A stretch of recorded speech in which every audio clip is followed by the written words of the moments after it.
Global conglomerate Hitachi, in partnership with the Times Network, organized the Hitachi Social Innovation Forum 2016. The forum aimed to address increasingly complex rapid urbanization issues through collaborative creation.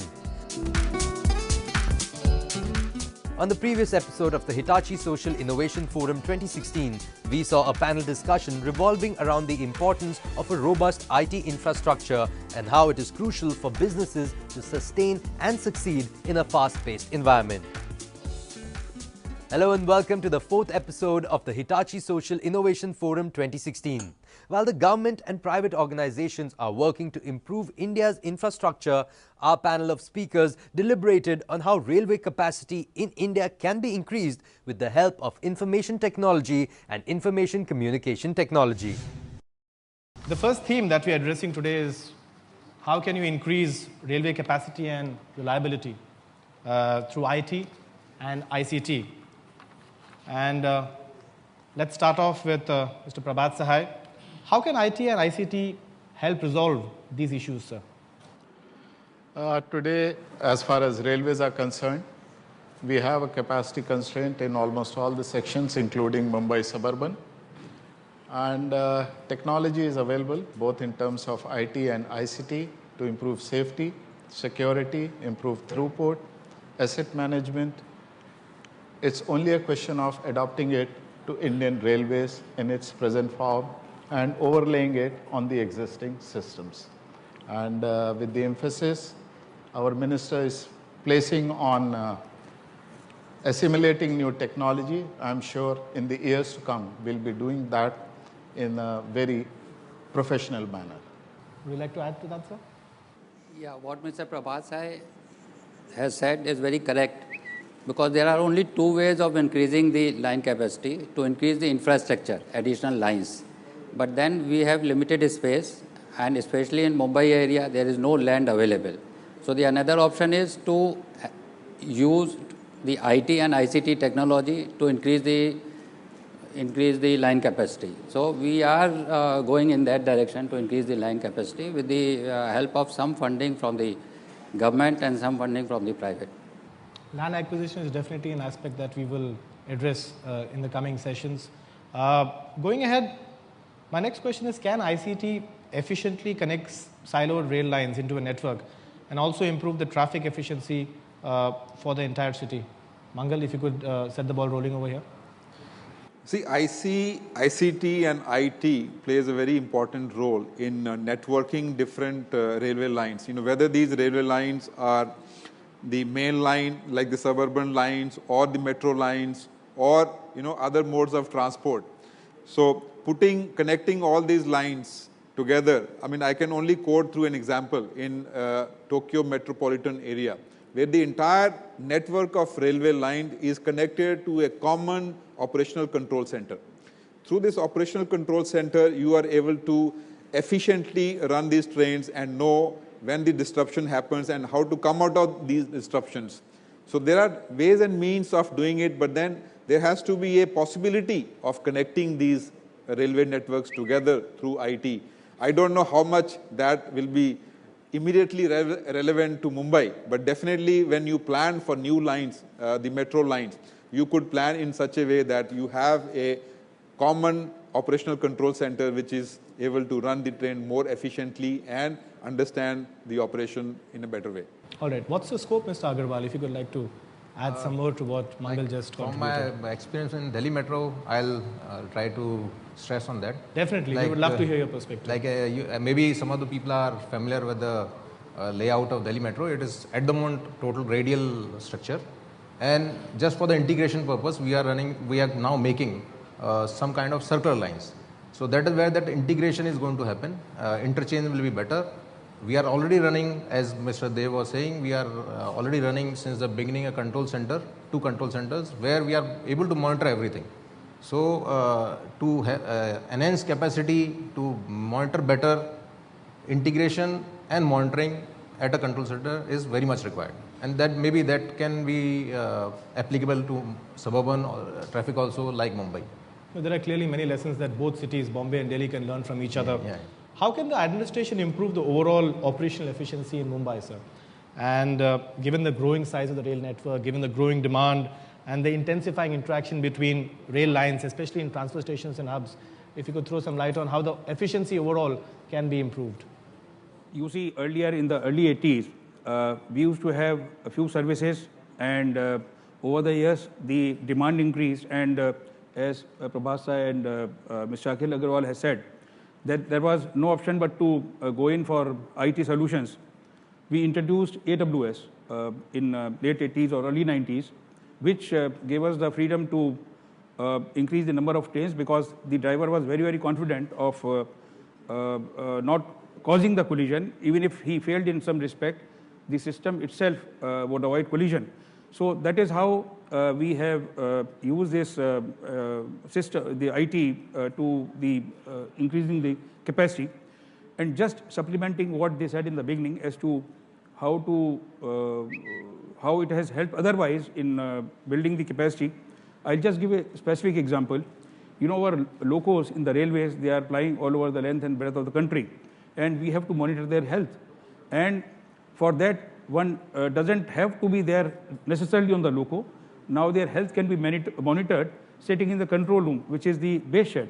And if we know that the loco is misbehaving, we can pass on the instructions to the person who's manning it, so that the fault can be attended.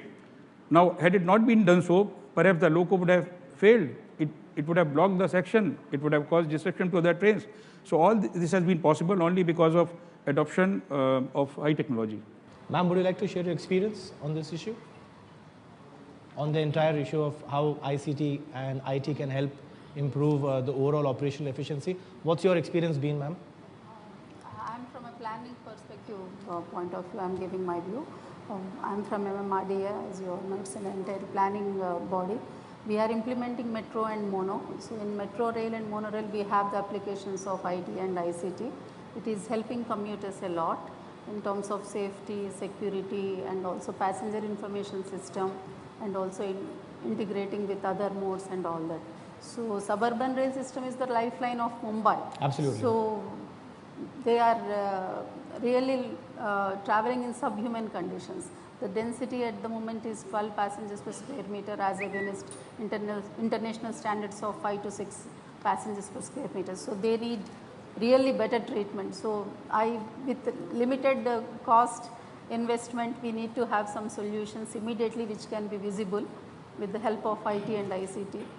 So our railways are into that. I think under MUTP 3 and subsequent programs, we have several projects where technology improvements can be done.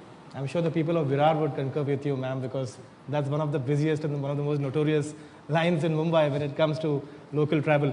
Bruno, before I toss it back to my co-anchor, I've been to Italy. I traveled there last year, and I've traveled on the Italy rail. I'll reserve my feedback. You're the expert. How do you think ICT has played a role? Could you give us a global feel? Yes, from the perspective, I mean, I come from the rolling stock manufacturer. From the perspective of the rolling stock, services provided on the train, on board the train, can be divided in two categories. One is services related to the actual trip.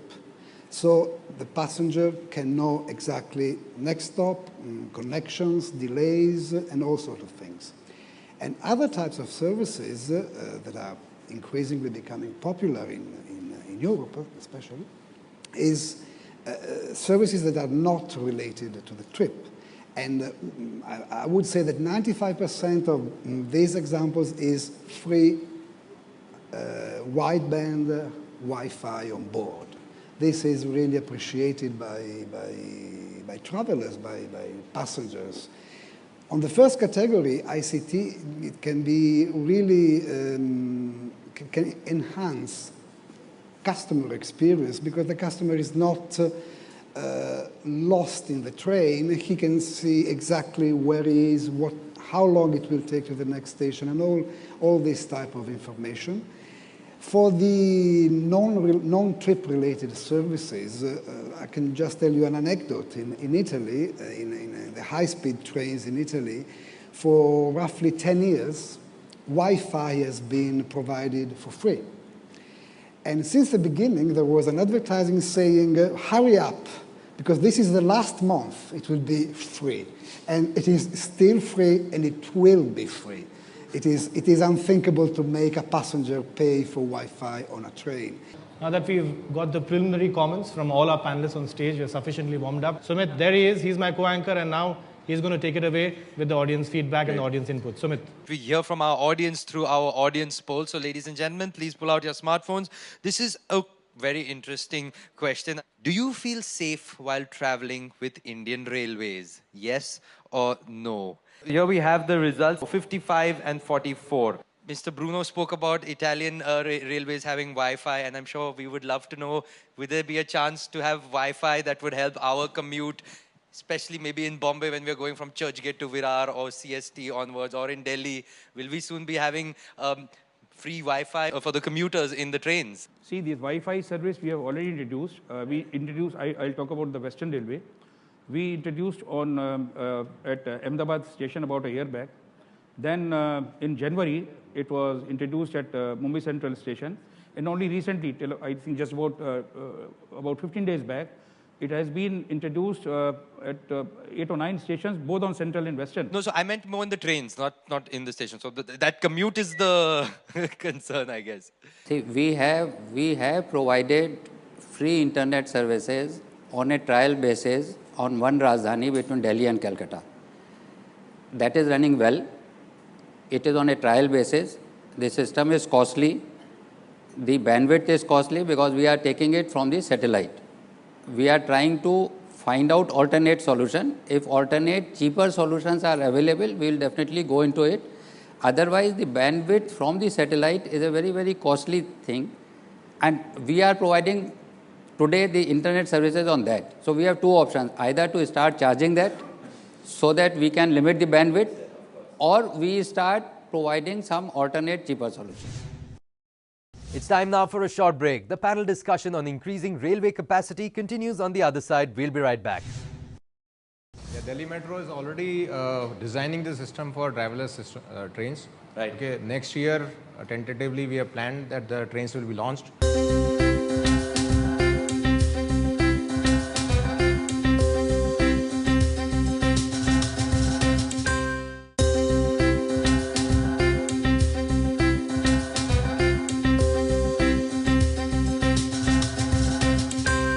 Welcome back. You're watching the Hitachi Social Innovation Forum 2016. The discussion amongst our experts continues as they shed light on the role of information technology and information communication technology in increasing railway capacity.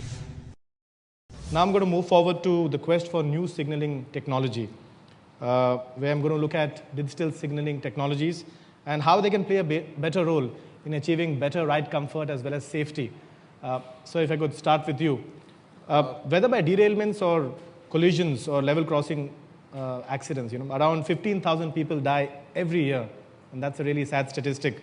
How can signaling technology help towards this? Digital technologies and signaling technologies can improve safety and security. It's only a matter of adapting it to the environment in which we are operating. Like for Bombay Suburban, I can give you a specific example. Like Bombay Suburban, if we have a positive braking and controlled trespass, the number of fatalities and injuries on these accounts can reduce. We know that. If we have automatic door closing, we know that number of injuries would reduce. It's only a question of how do we integrate everything into the system, which is already running 2,800 services per day and carrying 8 million passengers without disrupting anything. Mangal, give us an overview of how you think digital signaling technology can help change the rules of the game. What are the exciting possibilities over here in this segment? I will just quote the ongoing project of the dedicated freight corridor. And one of the key objectives on this project is to avoid this kind of mishaps, provide rail over bridge or rail underpasses. That is one. So from the very beginning, all the level crossings will have to be done like this. In addition to that, if there are certain level crossing, these are being linked to the signaling system. So every level crossing will have interlocking and axle counter connected, which will detect the train approaching and giving a warning to the gate man to close the gates.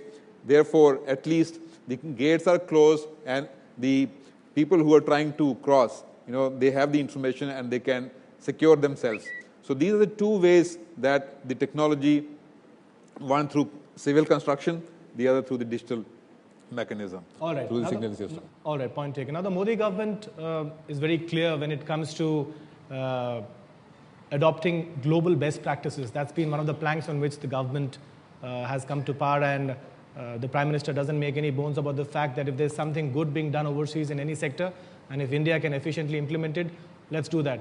And which brings me back to Bruno, because Bruno, now we're going to talk about the European Rail Traffic Management System.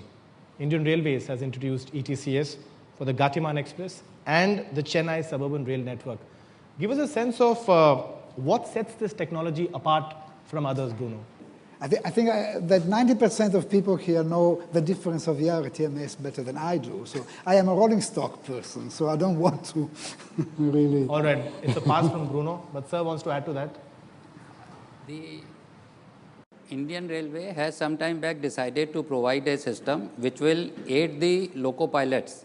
Today, the loco pilots have no aid and they run on looking at the signals. If they find the signal green, they run at high speed. If they find the signal red, they are supposed to apply the brake. There is no aid to them, and ETCS or ERTMS is one of the technology which aids the driver in case if he is not able to control the train, if he is not able to apply the brake because of certain reasons, the system itself applies the brake. The system senses the signal and applies the brake. We have provided this in two sections, on Delhi-Agra and also on the Southern Railway. In fact, a follow-on question, sir. What are some of the challenges of implementing this on a pan-India scale? Just to follow on from... No, we have to learn from the experience. What are the lessons that we can learn, sir? Because it's been implemented in certain other countries too, I think since 2005, 2006, correct me if I'm wrong.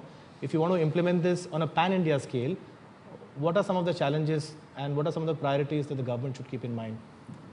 I think the cost would be the inhibiting factor, because not that we can't adopt and implement the technologies, but I think cost would be one where we'll have to think twice before we adopt this practice or technology. All right. Would you like to add to that, sir? Yes, please. I like the fact that whenever there's a comment from Bombay, the Delhi counterpart is always also immediately ready. Please go ahead, sir. Basically we have to distinguish what we are doing up till now and what this ETCS provides. You see, what we were doing up till now in Indian Railways was signaling. So basically we are giving a signal to the driver and it is up to the skill of the driver to stop the train. What does ETCS provide? It provides a train control. So basically if he violates the signal, the system controls the train. So this is the advantage, and dependence on driver reduces. As far as the challenge is concerned, like sir also mentioned, that cost. The other thing is obviously the multiplicity and types of rolling stock we have, because this system has finally to interact with the train or the loco. So that is a challenge. Obviously we'll have to circumvent that, but there is no other solution other than this for a long distance train. India will have to go for this in a big way. Ma'am, would you concur with him when it comes to the fact that he's saying that India would perhaps have to adopt this, the European rail traffic management system? It's inevitable. Yes. So would you like to throw some light on that front? For our capacity enhancements, I think this initiative has to be taken. We have to make a beginning in this. Even if there is a funding problem, we have to work out the solution for that, various streams of revenue generation, and we have to take this initiative. And on that note, I'll have to toss it back to Sumit. We have the final poll question here. Is the Indian railway ecosystem ready for smart cards? 55% say yes, 45% say no. I have a question. By when do you think we will have driverless trains on the Indian tracks? Delhi Metro is already designing the system for driverless trains. Right. Okay. Next year, tentatively, we have planned that the trains will be launched. And as is practice world over, you see, whenever any operator launches a driverless system, for the initial period they are drivers, then progressively they are removed. Maybe every alternate train there is a driver, and progressively they are removed. So whatever system we are now putting up, almost around 80 kilometers, which is going to be commissioned next year, starting next year, that is planned for driverless. We're running out of time, so it's time now for closing remarks. And since the theme of the conference, of course, is tech, we must also look at the fact that it's not really been a rosy past few years for the economy.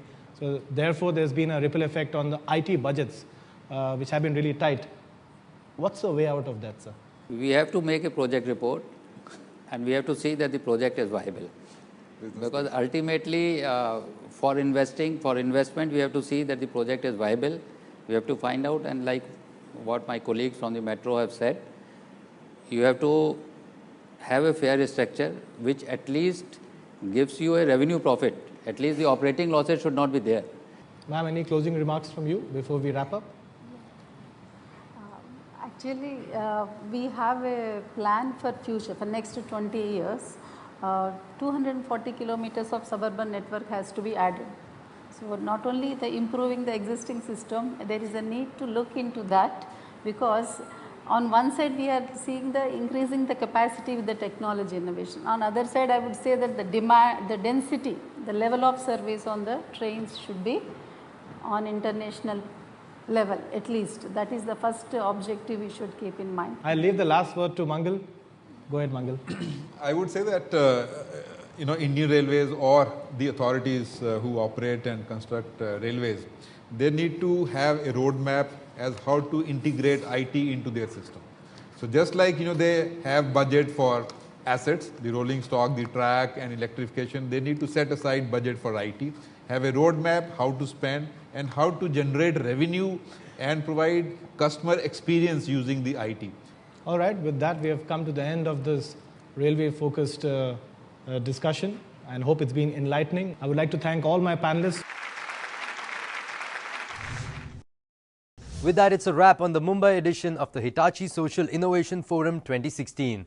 I'm sure all the thought-provoking sessions have left you with a lot of food for thought about India's transition into the digital age. Goodbye and many thanks for watching.